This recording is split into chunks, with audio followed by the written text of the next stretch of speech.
Hello, everybody. Welcome to another Demo Days. Hope everybody's having a great week. It is Friday, so yeah, it's always great. It's best day.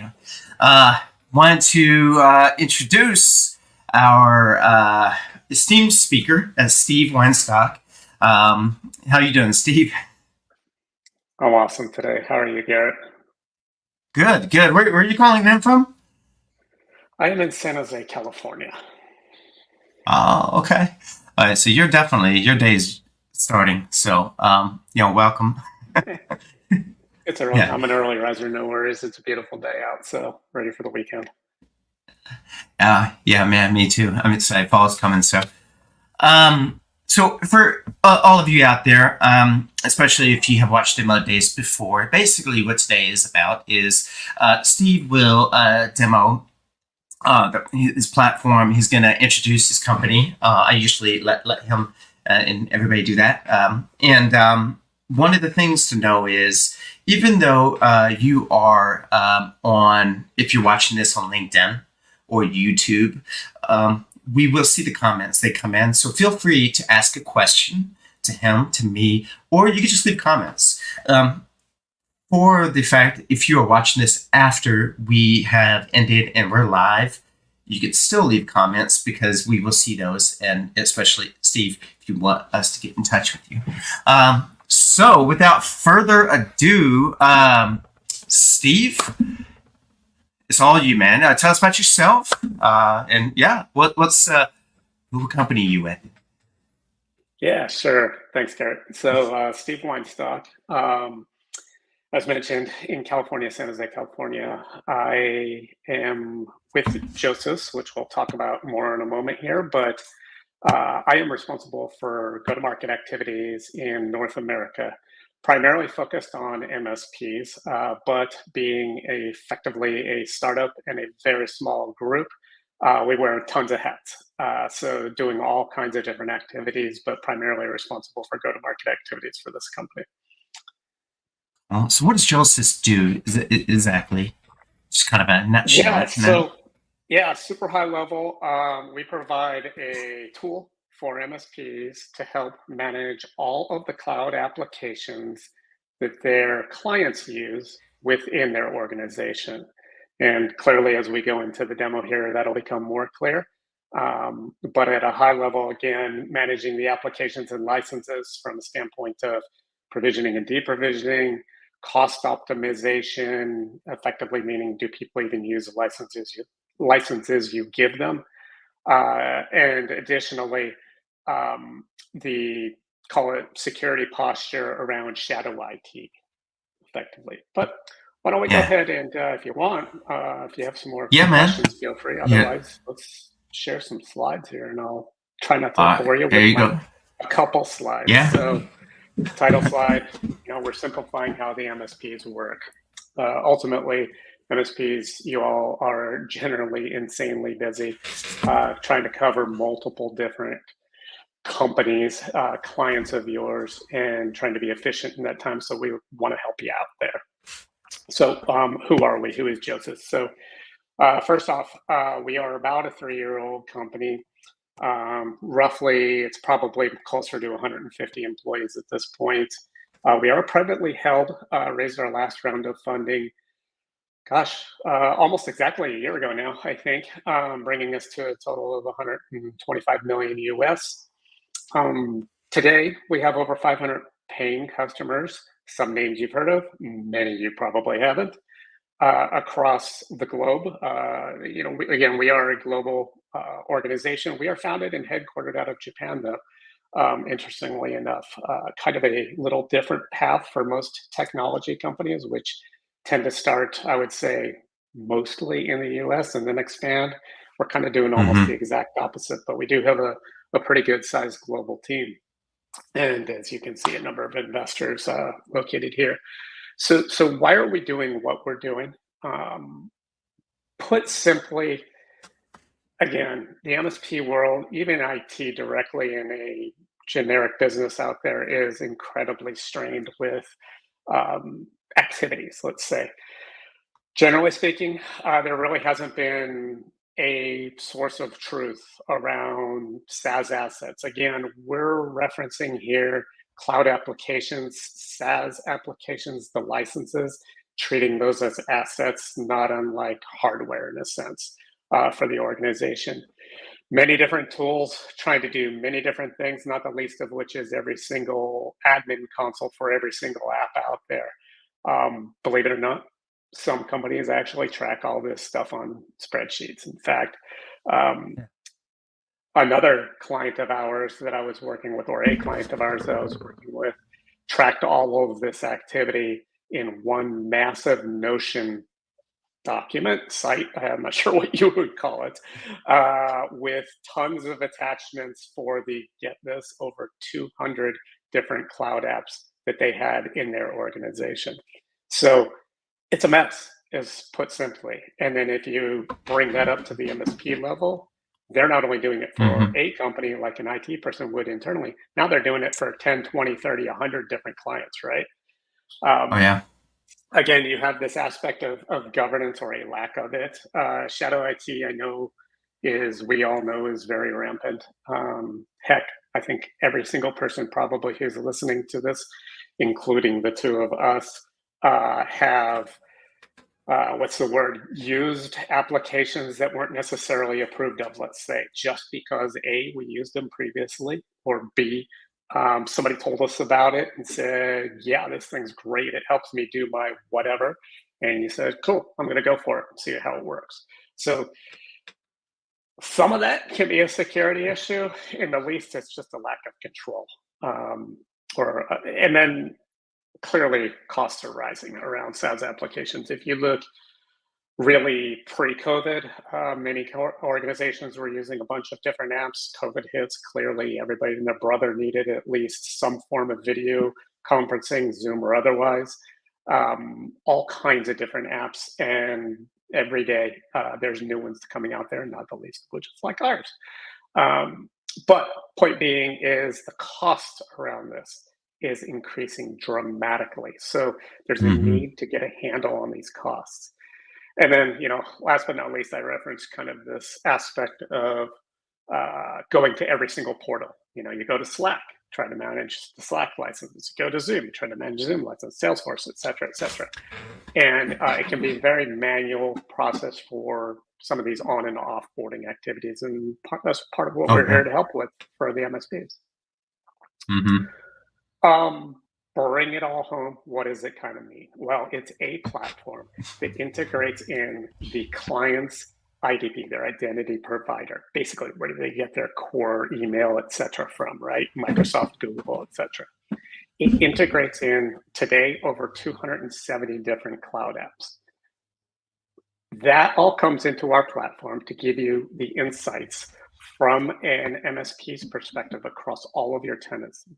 Yes, it is a multi-tenant platform to give you the control of all these applications, to help you with on and offboarding, to give you that kind of visibility around shadow IT and do something about it so you can take action on it.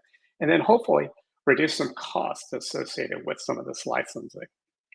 So super high level, I won't bore you with any more slides here. But at super high level, that's what we do. And, as we go on here, we'll get into a demo. But, at this point, Garrett, any questions from you or otherwise?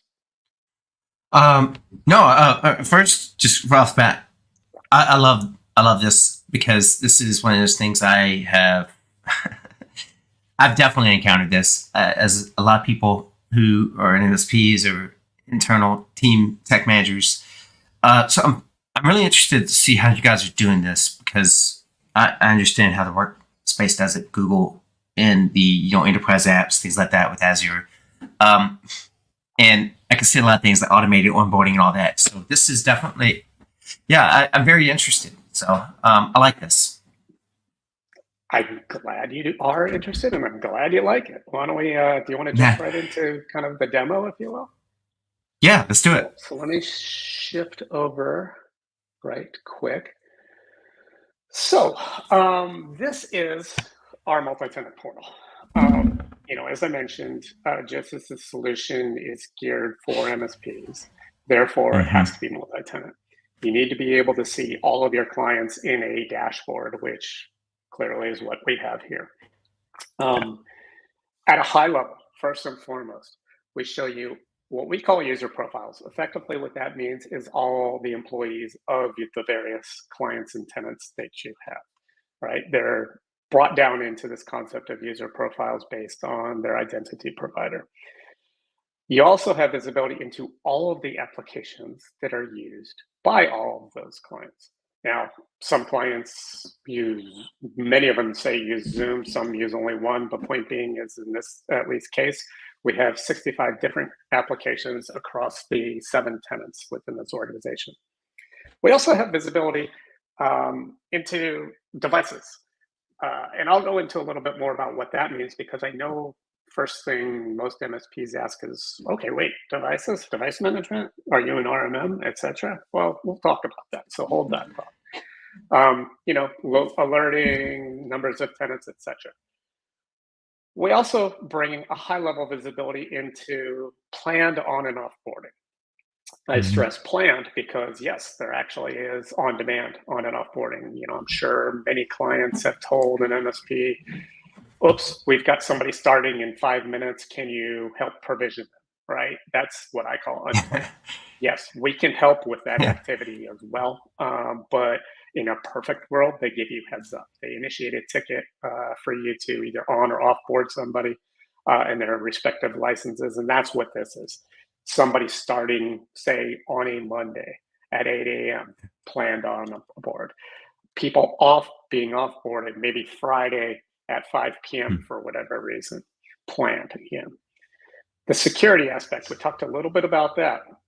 So what is that? Well, effectively, shadow IT, right? So shadow IT, as I mentioned, is kind of that, hey, we, the MSP, provide clients and their employees with certain applications, but we have no idea what else they're using outside of that, unless you happen to walk past their monitor and see some application on the screen. We can give you visibility into what else they're using. Some of that might be an issue from a security perspective.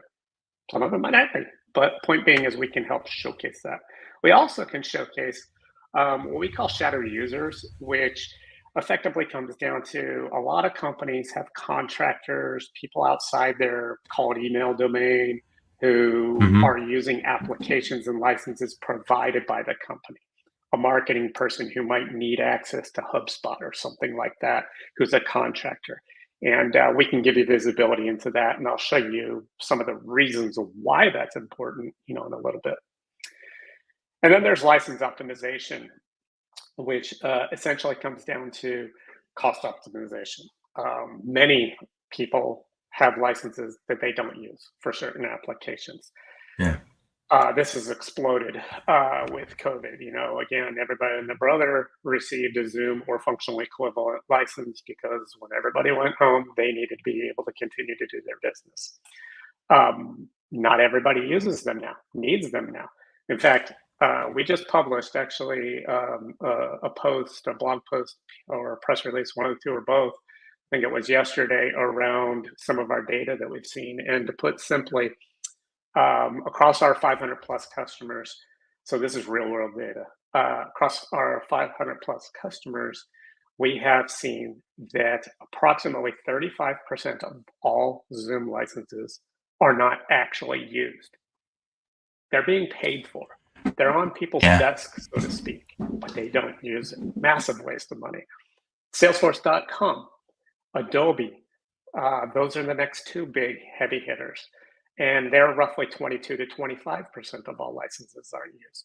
So there's a huge opportunity to save money and from an MSP perspective, help your clients save money. And then last but not least here is device activity. So devices being anything from laptops to phones, et cetera, and everything in between, as you can see some of the categories here across clients. Think of it more as asset management. We are not an RMM. We don't manage what OS, what patches, et cetera, are on a laptop or phone. We don't lock down a device remotely if somebody reports it lost or stolen. But what we do is work with solutions like Microsoft Intune to bring in this data and look at a full picture of the assets that employees of your client have. So this is our dashboard, right? And again, multi-tenant capable. You have visibility into all of your tenants at a high level. You have visibility into the apps they use, et cetera, cost aspects, and you can jump into any particular tenant. Alerting is another big thing. There's multiple ways to filter this down to show me all onboarding, show me all offboarding, et cetera. But point being, you can see things of note across all of your clients. And then a full listing of admins. But if you were to go and to jump into any one of these particular clients of yours, a tenant, if you will, what you get is a visibility like this. So this is the individual company that you as an MSP are managing. Now, I actually should kind of step back and say on that previous set of websites, basically our portal, the MSP portal, that's for you, the MSP, right? You know, your team, however many that is, might have access to that to help manage the clients. This also is for you in helping manage your clients. Now, that said, you might want to make one of your clients on-site people as a co-admin, if you will, in kind of a hybrid situation. Kind of up to you to do that as an MSP if you want to or not. Many do, many don't also because they're 100% outsourcing of the IT for their client. So flexibility around that functionality. But from a company perspective, we kind of revolve around really three pillars, if you will, which is users, devices, and applications. So starting from an application standpoint, as a SaaS management platform or a cloud application platform, that's kind of where everything sort of starts. I mentioned, you know, we today work with over 200, and I think it's 70, it might even be more now, different cloud apps. We have a catalog on our website, so feel free to take a look. Many of these you've heard of, some you probably haven't, given our heritage of being a Japanese founded company, headquartered company. But point being is we have a lot, and we have the big ones. And by the way, we also add roughly 5 to 15 new ones every month. Kind of depends on customer demand. Also depends on, to be honest, frankly, how hard the APIs are to work with in the other company. Some of those APIs are more difficult than others. But if a prospect, a customer has a need for app X, we can definitely look at it. If they have the right APIs, we can work with it. We can bring it in. We'll just add it to the roadmap. Usually, Garrett, I'm sorry, did you have a question, Garrett? Yeah, so I'm looking at this app catalog. I'm familiar with APIs, all the good stuff. So this would be for me as an admin if I wanted to use it as part of the onboarding, offboarding, so I can manage that. It's not just about the discovery; it's more of the engaged, management aspect. Is that right? That's 100% correct. Yeah, 100% correct. And actually, where I was going to go along those lines is, let's pretend that we are onboarding. We are an MSP, and we are onboarding a new client. Where does that typically start? Well, usually it starts from their identity provider. Most cases, that's Microsoft, Azure, with Entra ID, etc. Many cases, it's also Google Workspace. Kind of depends on your client, right? But for the most part, I think the vast majority are at least in the Microsoft world or moving towards it. Point being, we can work with both, and you can ultimately have both integrated. That said, typically the IDs, the identities come from one. In this case, it's set up with Microsoft, but we also have some of the applications associated with Google. What does that identity integration do? Well, it brings in literally all the user profiles, which we'll show in a little bit, but basically think the employees of the client, their email addresses, etc. Typically, the second thing that we do from an onboarding perspective, and by the way, when I say we, this is really the MSP, right? I mean, this is an onboarding scenario typically takes, I don't know, in my experience, 15 to 30 minutes, depending on how many applications they have. So it's quite quick. And we can talk about how we help the MSP later, but Put simply, this is the MSP doing the work. So the next thing they usually do is integrate in all the other applications that their clients use. And in this case, anything with an orange box basically delineates that it has been integrated. Okay, so what does that mean? Well, with the, say, GitHub, for example, if your client uses GitHub and you click here, you will get brought with a choice of saying integrate. You do that. In some cases, it requires you to add the API key from GitHub in this case, which you would get from the management portal, to be able to do the full synchronization between our platform and GitHub, bringing in licenses, etc. And while I'm at it, the point being with that little number 1 that's up here is there's one integration. You'll note that in Google Workspace, there's 2. We can have multiple integrations with any particular app. Why is that important? Think production versus sandbox or dev platforms. It gives you, the MSP, greater visibility into where these licenses are being used or not, right? So you can do more than one. Once you go through and you integrate all that you know the client uses, stress that part, the know, what that gives you is, not surprisingly, something we call managed apps. So these are the applications that are being managed by the MSP on behalf of their client. And part of what you can see is the number of accounts that are using licenses. So for sake of argument with Asana, there are 16 licenses being used out of a pool of 21. You can also see some of the plan information, monthly cost expenditures, when some of the subscription start and end dates are, etc. across these. So visibility into any one of these. Further, you can get visibility into, just close that and make it smaller, what we call the shadow users. So again, this is effectively the people outside of this client's domain who maybe have licenses, in this case, relative to GitHub. Think contractors, developers, things like that. We'll talk a little bit more about that in a moment. But this whole set here is your set of applications that are being managed for this client of the MSP. I talked a little bit about the license optimization and why it's important because of the waste.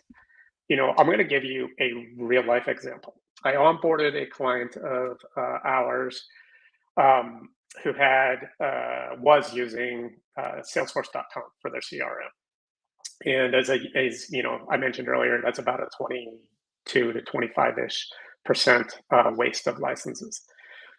They found one of their end users had not logged into Salesforce.com in over 10 months. Their license cost on a per user per month basis was approximately $150. 10 months at $150 a license. Massive waste. That's one employee, one application, and one license, right? Point being, such a huge opportunity as an MSP to be able to go to your client and say, did you know?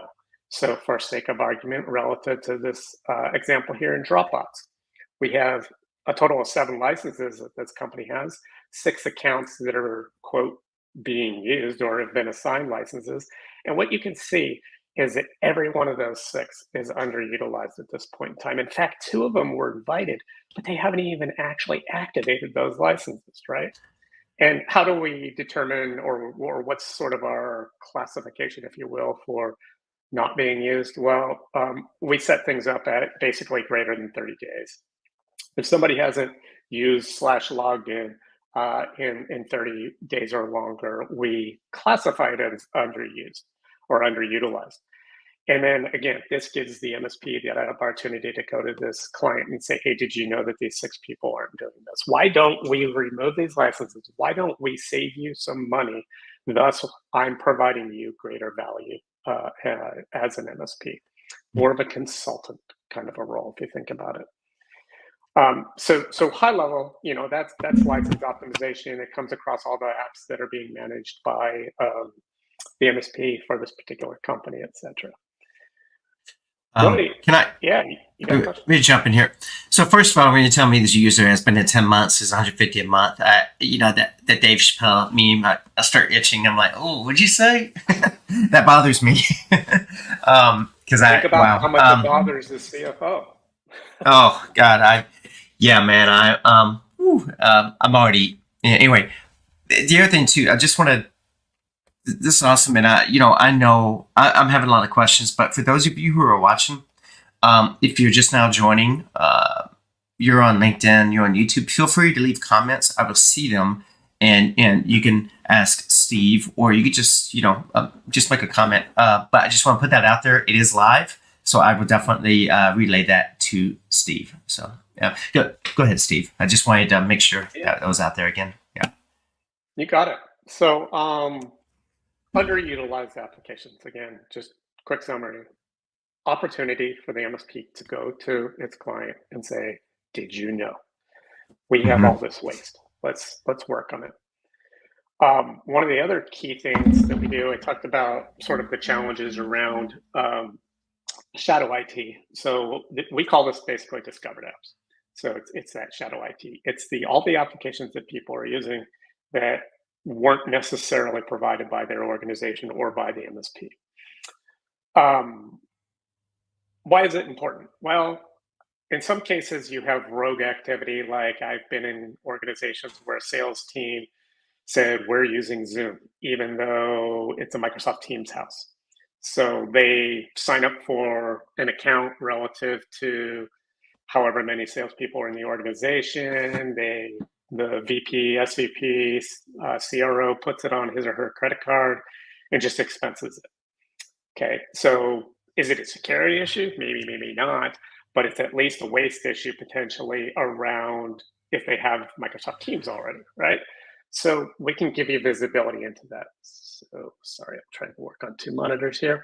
So that visibility, it shows, among other things, who was logging into Zoom, how were they doing it, in this case, by their Azure ID, basically their IDP provided email, if you will.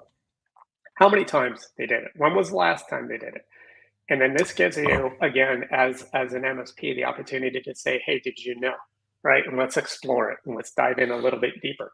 Zoom, probably not a security risk. In fact, we even bring in some information around some of their compliancy levels that they have, certifications, etc. We all know Zoom. Many applications you don't know of, so this information I think is pretty helpful to be able to help judge a relative risk around its security, potential security issues. We get this information. We have a partnership, technology partnership with NetScope that brings that in, which also helps assign that relative risk. Now, things that could be greater risk, right? Well, let's see. We've got something called Keeper and 1Password here. Both are password management solutions. Maybe this client of yours has solidified their password management strategy around LastPass, as an example, in which case, if somebody is using one of these other things, that's probably a security risk, even though they're pretty good solutions, right? Another one that most people wouldn't think about is Box. So, okay, Box is a really good solution. In fact, it's got a lot of certifications, etc. Dropbox, similar kind of a thing. But if your client is structured on Microsoft, they're probably also structured on OneDrive. And that's their repository of choice, if you will, for documents and data. If somebody's logging into Box, that could be a way that data is leaving the company. It also could be totally innocuous, right? Maybe they work with a supplier who only transfers them stuff by way of Box. So they had to have it. Point being is that some of this stuff could very well be a big security risk, and it gives you, again, the opportunity to go to your client. In addition, think about it if your client is trying to go for SOC 2 or ISO XYZ level certification, or they already have it and they're doing one of their periodic audits. That auditor most likely is going to catch stuff like this and raise it as a red flag. And this gives you, again, that opportunity to head it off at the pass before that audit happens and either remove some of these access points, if you will, applications, or at least have the story as to why it's okay to have it for that client. So again, opportunities here. This would be good for, I've seen a lot of users will do trials, just try it, and then they just leave. They've already, and then you don't see it sometimes. especially if you're coming in after the fact. That was something where it's like, hey, this is all the stuff you have. So yeah, some people are like, oh, I don't know what that is, even though they signed up with it. They did a trial and then they denied the interface and they disappeared. So I think, yeah, this is interesting because I think it can really surface that sort of usage. Totally. And you're right about the trials. I mean, our organization is a prime example of this. We were trialing a bunch of different sort of sales oriented, let me record these demo calls so we can use it from a training perspective. And so we trialed a bunch of apps, settled on one, but the 2 to 3 others that we trialed, it's like, oh, I never really forgot about, or I did forget about it and never really did anything about it.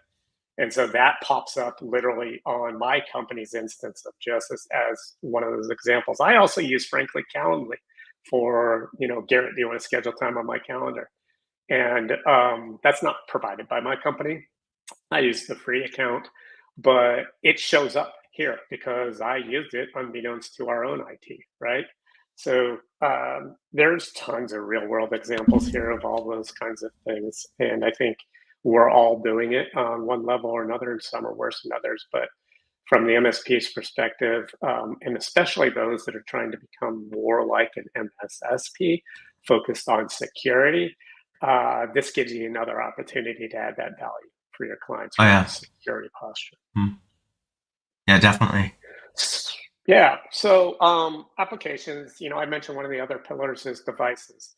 Again, real quick, we are not an RMM.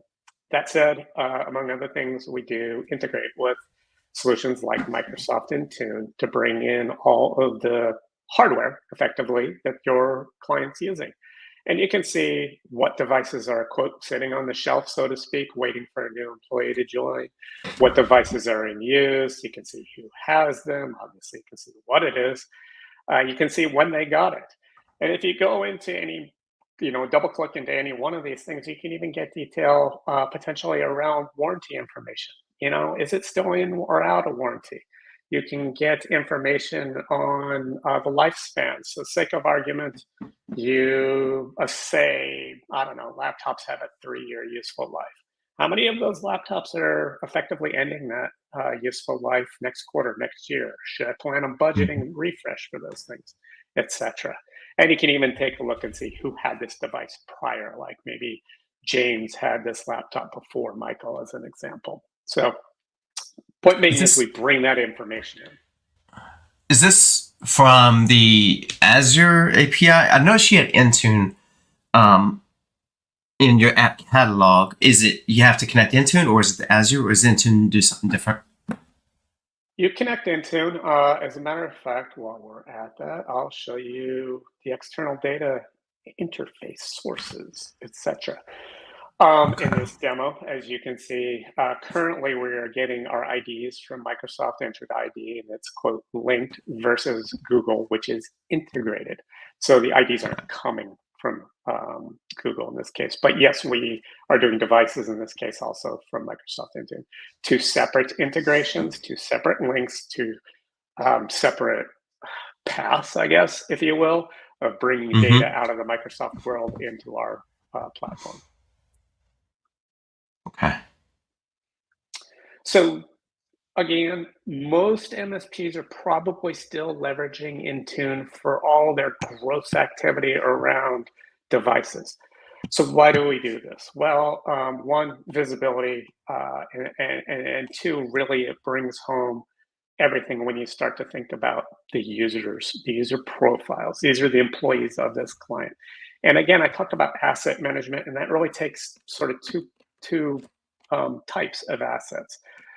In hardware devices, what people mostly think of assets, but also with licenses. Licenses are assets. Yes, they're soft, but they do have a cost associated with it. They have a massive cost in some cases for certain companies. So we give you visibility to all your users, who they are, etc., what applications they have, what devices they have. Not only that, we can give you visibility into creating different sort of slicing and dicing of who all your users are. So maybe you want to look at specific regions, countries, city, states, wherever your offices or their offices are. Maybe you want to look at all your contractors. And I talked about this earlier, why it's important. Well, by nature, contracts end, right? And one thing that often happens is people forget to remove licenses, devices, etc., from contractors. So in this case, for example, with Barbara here, for whatever her contract is with this particular company ends, you want to remove these 5 licenses that she has because one, it's a waste of money, but two, it's a potential security risk, right?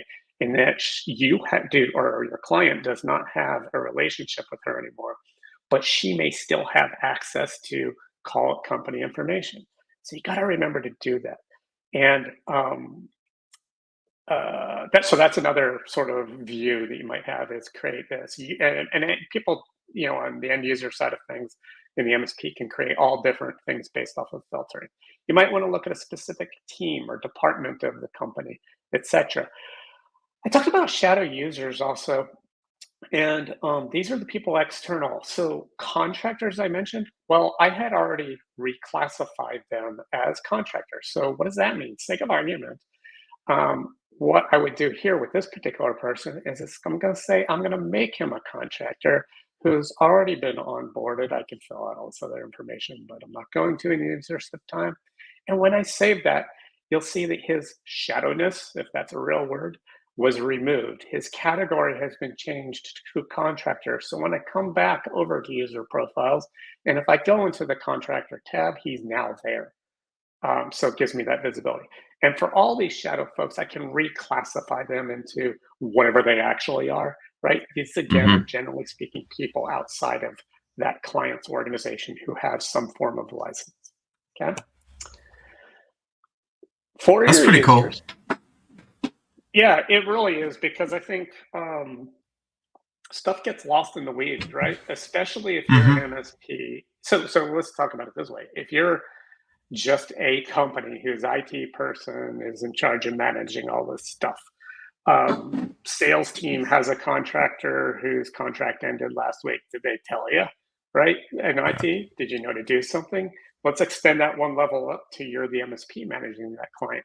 I think it's probably really unlikely that they told you. So trying to get a handle on basically who has what and corralling all that so that you can quite literally manage it for them, right, is one of the big values.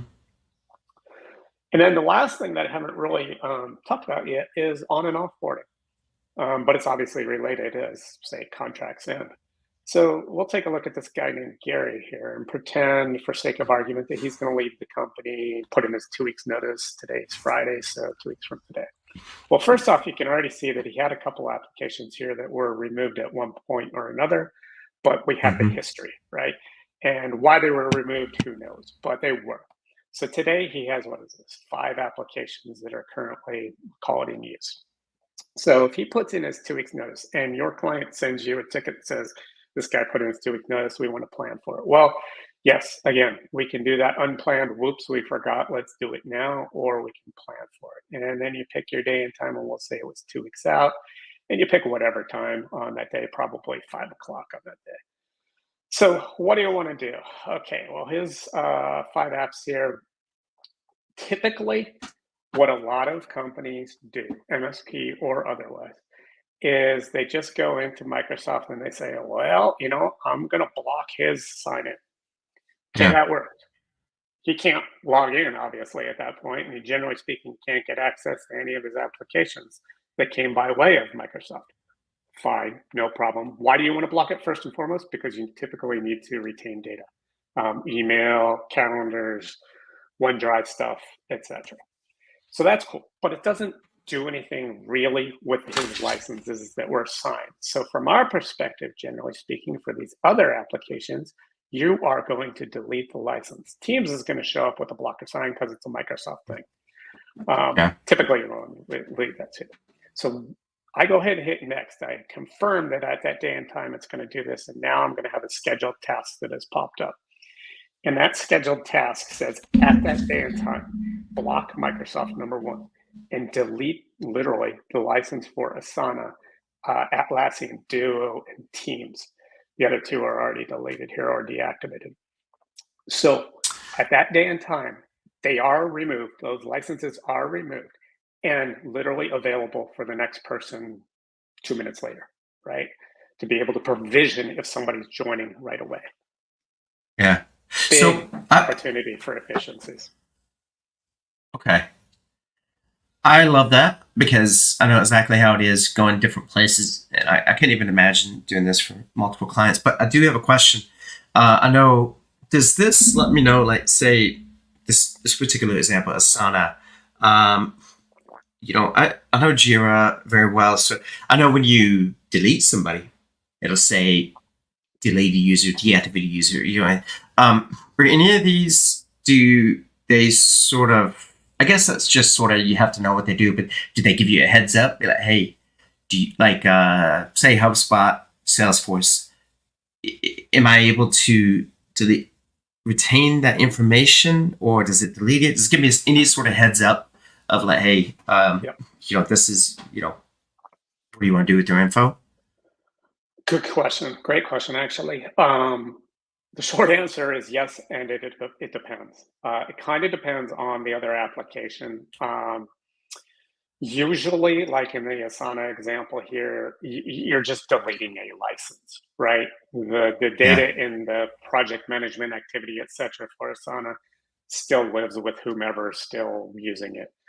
Mm-hmm. If you're using something like Box or Dropbox, typically it will give you that heads up that says, do you want to delete it, i.e., it's going to take away all the content, or do you want to Yeah. deactivate it? Not unlike, or block, not unlike the Microsoft example I showed.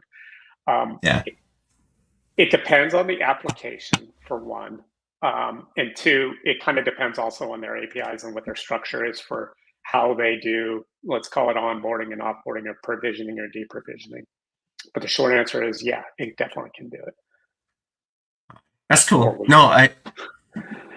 yeah, it's one of those things where you come across like, oh, I got to transfer it to somebody. But I like that because there's some people who are not familiar with, maybe I have a tier one coming Yeah. in. Hey, I need you to move this user. So yeah, to give us a heads up, that's pretty slick. Yeah, it is. And yes, you can also transfer it as well. Um, Onboarding is basically the exact same thing, only in reverse, where typically you start from providing an identity to this person. And in this case, yes, we're providing or grabbing a Microsoft 365 license, and you would provide it for this particular person, say starting next Monday or whatever. Mm-hmm. If I'm in the interest of time, I'm not going to fill it all out, but if I click register, it's going to literally determine when to do that based on when I decide Monday at 8 a.m. Grab that license, provide it to them. The next step typically would also be providing other applications, which is effectively the reverse of what I did from a deprovisioning. So I would go through all the managed applications. I'd say, give this new person Asana and Atlassian and Zoom and anything else that is under management, if you will, and choose when to do it. And then also how to do it. What do I mean by how? Basically, it comes down to, do I want to send emails to that person 8 a.m. on Monday when they start that says, click here, log in, change your default password, etc.? Yes, our platform can do that. It can also copy the IT manager or the admin, if you will. It can copy their boss, whomever else you want, by putting in other emails. In many cases, however, they're using SSO, in which case we can skip all that, send out emails, Yeah. and just effectively redirect the person to whatever the SSO site is. So at Monday at 8 a.m., it literally goes off and grabs available licenses for all those applications and assigns it to this new person. Now, point of distinction, because I know this question comes up a lot from us. Do we resell the Zoom license or the Atlassian or the whatever? No, that's not our business, right? Often that's the MSP's business, and that's great because it's a source of revenue, right? For us to kind of get in that path just means another slice of margin pie, which is already pretty slim to begin with. So no, we don't do that. What we do is grab an available license back to this whole managed applications and seeing how many licenses are in use versus how many or are in use versus how many are available, etc. And Mm-hmm. that's where we bring in all that information and have the ability to go grab one. So no, we don't resell them. But to kind of bring this all home right quick, and then we'll see if there's any other questions out there. What do we give you, the MSP? Well, first off, we give you visibility into all the users of your client, who they are, what apps they Yeah. have, what devices they have, etc. Visibility into all kinds of different levels, slicing and dicing of that organization, should you wish. Visibility into devices, who has them, how long have they had them, are they potentially in and out of warranty, is something coming up, on a useful life, all the applications we talked about, what they are that are being used, etc., that you know of, what's not being used, which is to some degree almost more important from a cost savings perspective. Visibility into all that other stuff you don't know about, right? That is being used, and taking action potentially against that because it may be a security risk. And then bringing that all home into a portal and a dashboard that is one level above, if you will, that umbrella that shows all of your clients, all of the tenants, etc., giving you alerting and such. So high level, that's what Josys is. That's what we do. This is awesome. I've seen a lot of cloud and SaaS management. And yeah, I've seen a lot, but you guys have a very well-rounded approach to this, especially from the admin management engagement, because SaaS management is a lot. There's a lot of different layers to it. Yeah. So so a couple questions. Can I share this portal with my clients? And if so, can I white label the portal? Is that possible? So, yeah, I guess this kind of starts to go into some of the go-to-market motion of how we work things, and maybe I should just also pop up this last screen if you want to work with this, because it's related. Generally speaking, we, like any other application out there, have free trials. Our trials geared towards MSPs are more often than not about 60 days. It's free for the MSP to do it. There's no credit card that's needed, any POs or any of that kind of stuff. It's not like a Netflix model, if you will, where you have to put in a credit card and also on day +1 we charge you. No, we don't do that. Typically, the go-to-market strategy for us with an MSP is it's a tool for the MSP. It's a tool that they use to help manage their clients, as opposed to something like Slack or Zoom or whatever, where you may resell a license to them. That said, some of our MSP clients have expressed interest in doing just that and having less of a hands-on approach, meaning having more of a consultant type level that says, hey, I think you ought to use this thing called Josys. Sure, we can work with you as an MSP if you want to do that sort of referral type model. No worries, just get in touch with me and us. But generally speaking, we sell to the MSP who uses it to manage their client.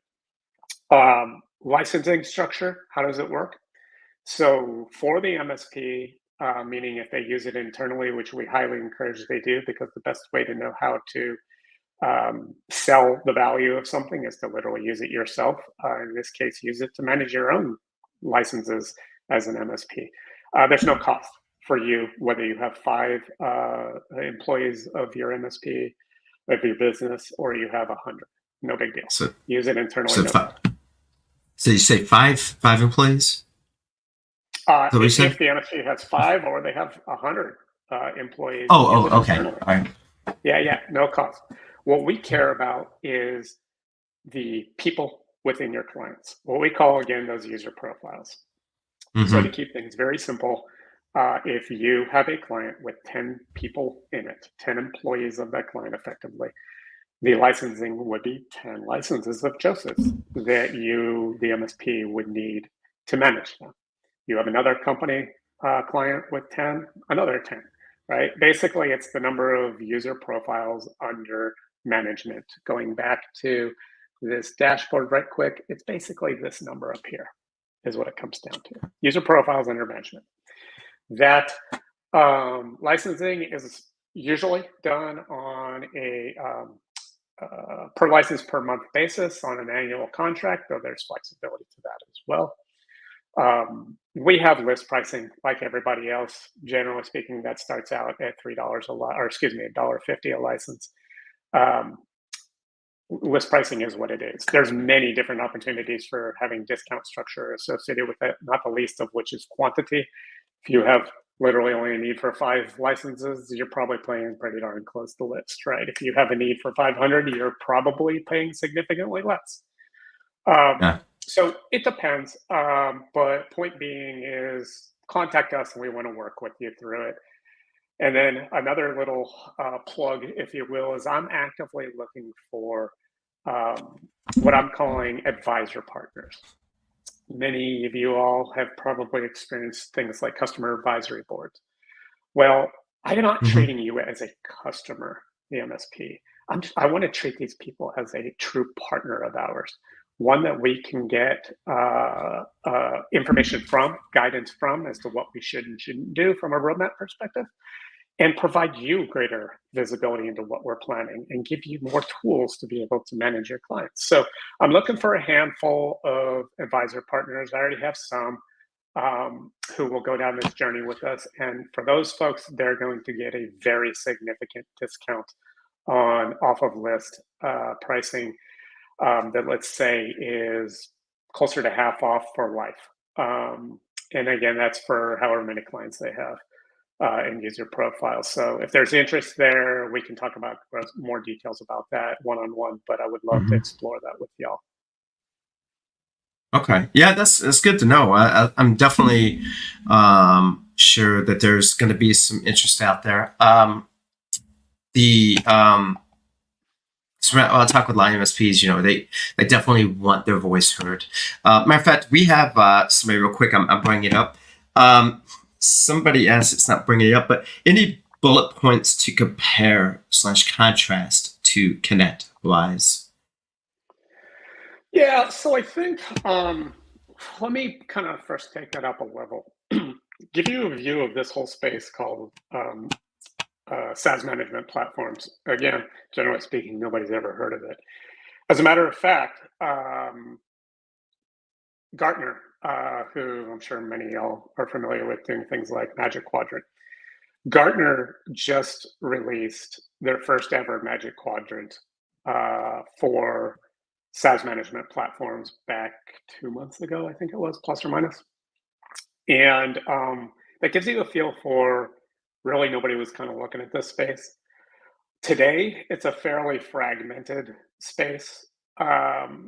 And I think, one with Gartner bringing more visibility to it, companies like us bringing more visibility to it, and users using it, it'll start to coalesce into something that's a little bit more meaningful. So to the point of like ConnectWise, which as an organization has a ton of different products. So let's just assume it's kind of a PSA as an example here. Number one, we work with solutions like that.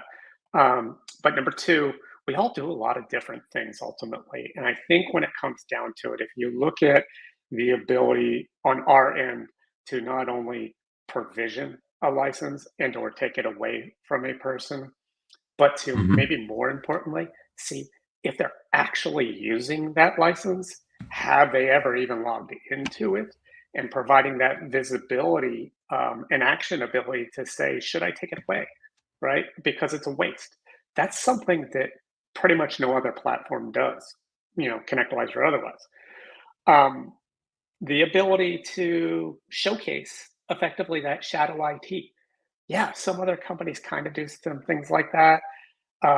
Clearly, through this demo or the demo I showed earlier, we do that too. We can show you and show your client what's all the other stuff they're using and help you figure out, is it a real security risk or not?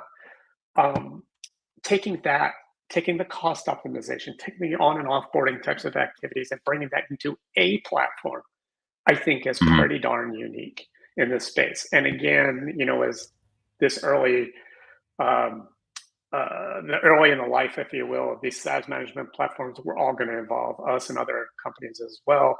and bringing more functionality and more capabilities and just to bring in more value. So there's similarities, but ultimately I think, we're quite different. And I think we provide a lot of different kinds of values, especially for the MSP. Again, one caution, many of these solutions aren't even geared towards the MSP. ConnectWise is obviously, but many of the other things aren't either.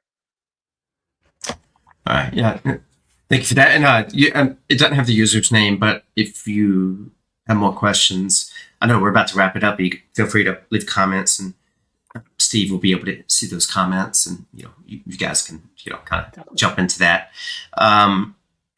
So, Steve, I think we're gonna start wrapping it up. But from me as a former MSP, and I'm familiar with a lot of this, and even with the current company, I think this is awesome.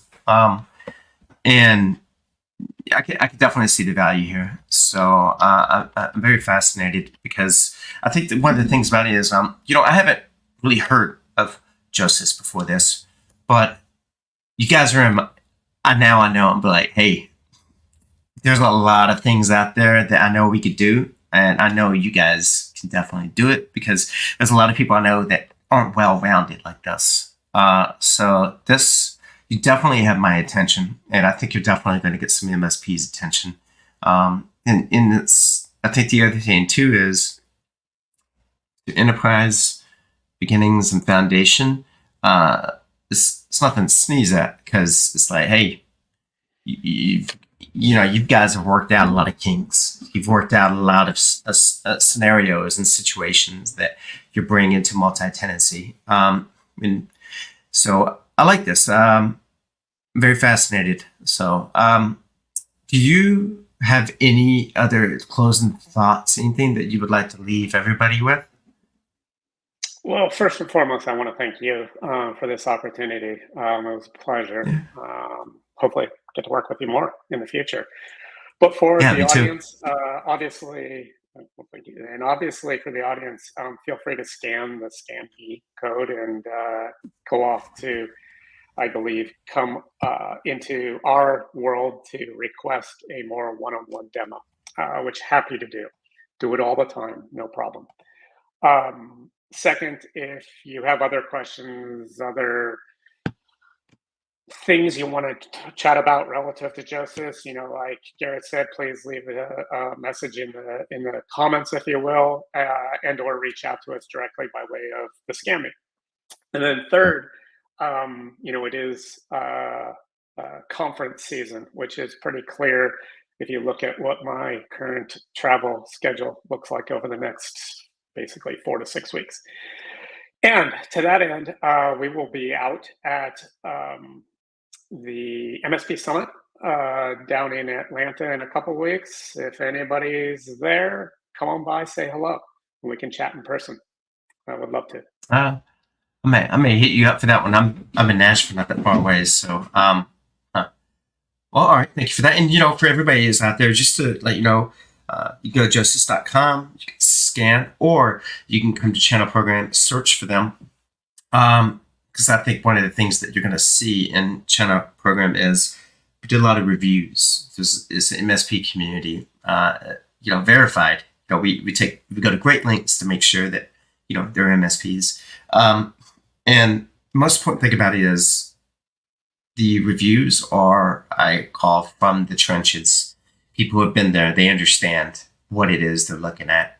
So I think you definitely go check them out, check the reviews out, or go to josys.com.